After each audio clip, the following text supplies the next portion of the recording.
অবৈধভাবে গজিয়ে ওঠা সিলিন্ডার গ্যাসের দোকানে হানা মালদা জেলা পুলিশ ডিস্ট্রিক্ট এনফোর্সমেন্ট ব্রাঞ্চের ঘটনায় ব্যাপক শোরগোল গোটা এলাকায়। ঘটনাটি মালদার কালিয়াচক ৩ নম্বর ব্লকের বৈষ্ণবনগর এলাকায়। ঘটনা তদন্ত শুরু করেছে পুলিশ। স্থানীয় সূত্রে খবর, জনৈক মিঠুন মণ্ডল এবং চন্দন সরকার দীর্ঘদিন ধরে অবৈধভাবে মালদার বৈষ্ণবনগর বাজারে এলাকায় দুটি গ্যাসের গোডাউন খুলেছিলেন। সেখানেই তারা ব্ল্যাকে গ্যাস তুলে সেই গ্যাসকে চড়া দামে বিক্রি করতেন।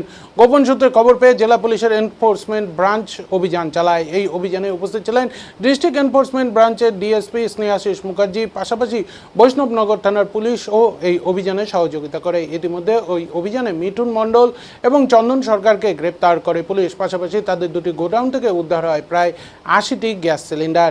ইতিমধ্যে ওই গোডাউনগুলিকে সিল করেছে পুলিশ। পাশাপাশি ওই গ্যাস সিলিন্ডারগুলিও বাজেয়াপ্ত করা হয়েছে। ঘটনার খবর ছড়িয়ে পড়তে এলাকায় ব্যাপক চাঞ্চল্যের সৃষ্টি হয়। পুলিশ জানিয়েছে আগামীতেও এ ধরনের অভিযান চালানো হবে, যাতে সাধারণ মানুষের কোনো রকম অসুবিধা না হয় এবং অবৈধভাবে গ্যাস মজুত করে চড়া দামে সেই গ্যাসকে বিক্রি করতে না পারে অবৈধ কারবারিরা।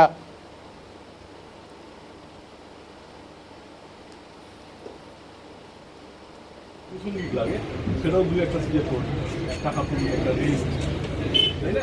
এগুলো লাগে ওদের মানে